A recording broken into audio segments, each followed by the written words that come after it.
Hi guys, I'm Kasha. Welcome to our coffee times to talk about horror. And today we're here to discuss my TBR pile for the month of July. I'm a little bit late with my TBR pile, so I still hope to have time to read everything, but work has been still crazy. Renovations are still crazy. I think at some point I'm gonna have to do a live update video because there's a lot going on, so I have been delayed with my YouTube and my reading, but I'm trying my best to keep up and I'm still optimistic about July, so I still want to give myself a TBR and try to get to some of these books because I'm excited about them. It's coffee time! So originally I had planned to read some summer horror books during the month of July, hoping that the weather was going to be better. Well, joke's on me, because June ended up being quite hot towards the end, and the moment we hit July, it's just dark, gray, and rain. So I think I jinxed it. I wanted to wait until July to make sure it was gonna be like summer weather for my summer horror books, but this is what we're working with. And I don't want to wait any longer to get to those books because I've been postponing them already. And in August I'm gonna be on holiday, so I also don't know how much time I'm gonna have to read in general. So I just want to make sure I get to those because some of those are releases from 2024 that I'm still waiting to read. So I'm gonna try to prioritize the summer ones. Without further ado, let's take a look at kind of an ambitious TBR pile because I have 8 books in this list and I already know I might not have time for all of them, but a girl wants to have options. Let's start with the chunkiest of them all, shall we? And that is the new V.E. Schwab book. It's called Bury Our Bones in the Midnight Soil, and I pre-ordered this one through Amazon and they had advertised this as a signed copy. I had zero faith that my copy was gonna be signed because I think they say in small letters like, you know, as long as the stock lasts, so you might not get a signed copy, and I never know if they even send signed copies or not, but it actually came signed, so I am very pleased. You guys know that I really enjoy reading V. Schwab or Victoria Schwab. I have read her middle grade books, her YA books, and I'm really intrigued about this one in particular. It is a chunky book. It is about over 500 pages, but it is about vampires. And if there's something that I love, you guys, it's vampires. So I've been really looking forward to this book, and I don't know if I'm gonna have time in July to read it, but at least I would like to start it and then finish it maybe in August, which is something I rarely do, like read a book in 2 months. I normally try to finish everything by the end of the month, so we shall see how it is. Maybe it is also so fast-paced and engaging that I can finish everything this month, so fingers crossed for me. All I know is that it follows 3 different women in very different parts of the world and also in different decades. And I'm guessing all of their stories in one way or another are going to be related to vampires. The first story is in 1532 in Santo Domingo de la Calzada, and I believe that is set in Spain. And I'm really curious about that one in particular because you guys know I'm from Spain, so this is one of the stories that I am the most excited about. The other story is in 1827 London, which is a great decade to write a story in London with that setting, so I am also really excited about that. And the last one, which is also the most recent one, is in 2019 Boston, so United States of America. And I don't know how the stories are going to kind of intertwine or what these 3 women have in common, but that's what I'm here to find out. I'm personally very excited about this book, and I know not everybody loves V. Schwab's books. I know a lot of people were really disappointed with The Invisible Life of Addie LaRue, but I did enjoy that book. That one was a slow burner though, so I'm hoping this one is not so slow because it's a chunky book, but I will report back. And here's how the signature looks like. I really like, you know, that it's not just a book plate, that it's really like signed into the book. So that is almost the only physical book that I have on my TBR pile for the month of July, because most of the books that I want to read are actually on my Kindle, which might be to my advantage because I do feel like I read a little bit faster on my Kindle, so maybe this is something that is going to help me this month. The first one is 8114 by Joshua Hall, and this is a book that I got from NetGalley. It comes out in August, but I already want to read it this month so I can report back and let you guys know if it's worth it. This is a horror mystery and it follows Paul. Paul decides to return to his childhood town and he is a podcaster. he discovers that one of his best friends actually committed suicide in the ruins of his childhood home, so he wants to figure out what happened. Paul is desperate to find answers, so he starts interviewing, friends, people that live in the town, and because he's a podcaster, he can use all of that investigation as well for content. So Paul decides, okay, I'm going to interview the people that knew him, the people that have had contact with him before he committed suicide. I'm going to interview people in town. I want to get to the bottom of things. And I'm guessing what he's going to discover is going to be, as always, something really dark. Also, being back in his childhood town, he's going to have all of these bursts of memories coming back to him. And I love that. It's cliche, main character going back to their childhood home, discover things that he didn't remember or didn't know of. Cliche, but I like it. So I'm really intrigued about this one, and yeah, I'll let you guys know how it went. The next couple of books are summer horror. I do enjoy some specific summer horror to read during the months of summer, and I have chosen a couple that I have not read yet and sounded really fun. The first one is called Summer Camp for Slasher Victims by Matthew Mercer. Welcome to Camp Safe Woods, and as you can tell by the title, this camp is made for those that have survived a very traumatic thing.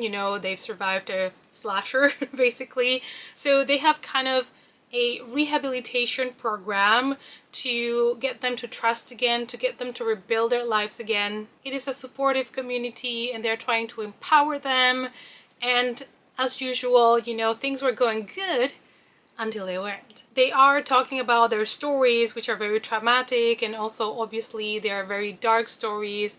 Really bad things happened, and in the midst of that, they realize that there is a killer loose in the camp that is coming for them. Basically, the camp is being turned now into a hunting ground, and they are all being targeted. And that's what you would expect from a summer slasher that takes place in a summer camp. I think the twist or the interesting part about this book is that it is a camp for survivors of previous slashings. So hopefully these people have a little bit more understanding of the situation. Maybe they have a little bit more of resources. They know how to deal with it better. And maybe some of them will make it out alive, but we shall see. The next book also takes place in a summer camp, and it's called Camp 1985. And this is a book that is part of the Slasherverse, and it is book 1. This one is by Matthew R. Core, and they say it is kind of like a book that brings you a little bit of nostalgia, but the teens in this book that are being sent to the camp are being sent because they have a social media addiction, so the parents decide to send them here to the camp to kind of, don't be so addicted to social media. This camp is taking them back to 1985, where we didn't have social media, we didn't have all of these fancy computers and technology, and so they're going to go back to the roots, which I think it's very healthy. The teenagers in this camp are bored, there's no Wi-Fi, nothing they can really do, so one of them suggests that maybe it's nice to play with the Ouija board. Bad idea, because they do call on a spirit, something evil that is going now to hunt them one by one as well. So we have here another potential camp slasher moment, and I'm really hoping these two books are gonna give me that summer camp vibe that I need, that slasher typical tropes that I need, so I hope that's what they do for me. The next one I'm going to be reading is actually a brand new release. It is called the Fovea Experiments, and it is by MJ Mars, and I just talked about it on my upcoming books video. And it's because I was so intrigued about this one that I tried to see if I could get my hands on it on my Kindle, and I realized that it is actually on NetGalley and it's ready to read now, and I was like, absolutely, give it to me. An experiment gone wrong, a survivor that is under suspicion, and a teenager that is conducting now an investigation. Nala loves creating content, and mostly what she loves to do is talk about true crime, so I understand Nala. And it's content that I love to consume as well. So she has a YouTube channel where she talks about true crime, and in one of the cases that she investigates, she starts to realize that something might be, fishy about the whole situation. It's an experiment that took place in the 2000s, and it was supposed to be just like a sleep experiment that was performed on teenagers, but then people died, and she wants to know why. On top of that, she realizes that the only survivor from that experiment is one of her teachers. So now the case is kind of personal. I'm really excited about this one because I love the fact that obviously we have somebody interested in true crime that is digging deeper into an old case, trying to figure out what happened. And I love books about experiments, and this is a sleep experiment, so I'll be really curious to know what kind of experiment it was. And I want to know why people died and why was there only one survivor. Like, I have so many questions. So this is one that I was really intrigued about, and if you want to read it and you have an account at NetGalley, it should still be up there free just to get anytime now. You don't even have to request it. We're going back to summer horror because we have The Last Resort by Matt Drabble, and this is horror with zombies. So hopefully this month, if I get to most of the books, I would read about vampires and about zombies. Fantastic. The Paradise Resort is a very exclusive luxury resort that it's only there for the people that are really worthy for it. Landon is the founder of this Paradise Resort, and he is somebody that is like a titan in the industry, very famous, very rich, and it is the opening weekend and everybody is expecting to hear all about it. However, when the resort opens, it's just dead silence. So what's going on in that island? So Landon's son, Sam, knows that his father has a lot of enemies, obviously because of his, company and all the money that he has, and he starts to suspect that maybe somebody wants to do something to his dad or boycott this whole resort, and he decides to send there a private investigator. I think it's like an ex-military officer that now takes money for doing this type of jobs, so Sam pays that person to go there to the island to check out what's going on. And it was supposed to be like an easy mission, just go there, check out what's going on, see if this guy's in any danger at all or anybody trying to boycott this resort, but I'm guessing what they're gonna find is an island where virus spreading, where there is zombies already. I'm not sure, but sounds like fun. Sounds like fun, an island, people isolated, stuck with zombies, fun. The next book that I have on my list is a book that I want to read because I really love this author and I can't wait for their new release. I think it's releasing in September, but that is Rachel Harrison. So I'm going to be reading Bat Dolls, which is a short horror story compilation, and I've had this on my Kindle for a while and I still have not read it, and I think now it's the perfect time because I'm very busy at the moment, and I think this is going to allow me to also read a little bit like short stories when I don't have that much time, maybe a day that I don't have so much time, and you still feel like you accomplished something when you finish a whole short story. Plus it's Rachel Harrison, like I know I'm gonna enjoy this. These are 4 horror stories about a complicated female friendship, body image, heartbreak, and huntings. So all things that I love, and I really love the female characters that Rachel Harrison has in her books and how different they are, and the feminist take that she has in her books and the different types of stories. So I'm really excited. As you guys know, so far Such Sharp Teeth has been my favorite by her. It's one of my favorite books now, so I'm really excited. I'm also really excited about her new release later this year. I think it's about a haunted house, I'm not sure, but that's what I remember from it. And yeah, it's one of my new favorite authors, to be honest. And last but not least, I have a horror YA book that I discovered thanks to a movie. Let me explain. So a couple years ago, there was a movie that came out on Amazon Prime and I became obsessed with it. And that was Saltburn. Saltburn is amazing. I love that movie so much. Not for everybody, I know. And then somebody told me, did you know that the author has a book? And I'm like, excuse me? So I bought it, and it's called Monsters by Emerald Fennell, and it is a horror book that takes place in the summer, and knowing her mind, I'm really curious to see all the different messed up things that I'm gonna find in this book. We are in a small seaside town, and one day the body of a woman is discovered tangled up in some fishnets, and they say that it has been homicide. The people in town are shocked and horrified, but there is somebody that is not, and that is a 12-year-old girl. She's delighted. She loves murders. You see how I think I'm gonna enjoy this book? Soon she will start questioning the people in town herself, and she's going to conduct her own investigation.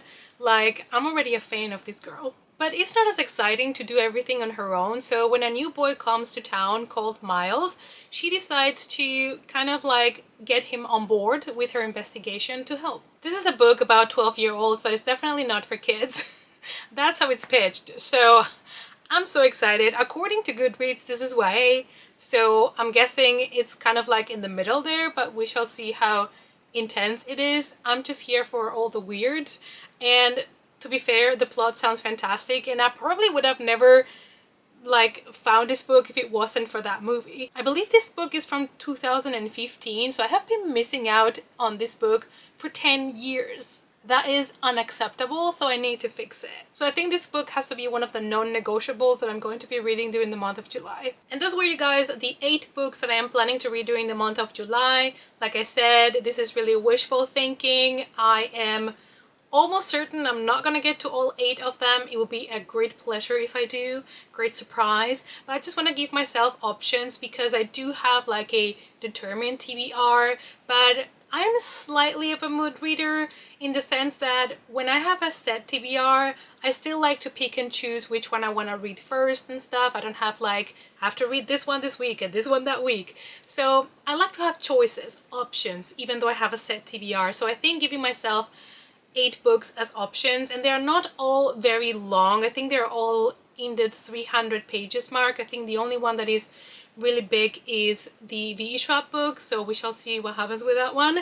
But I love choices and some of them are summer books, so I will try to prioritize those in the month of July.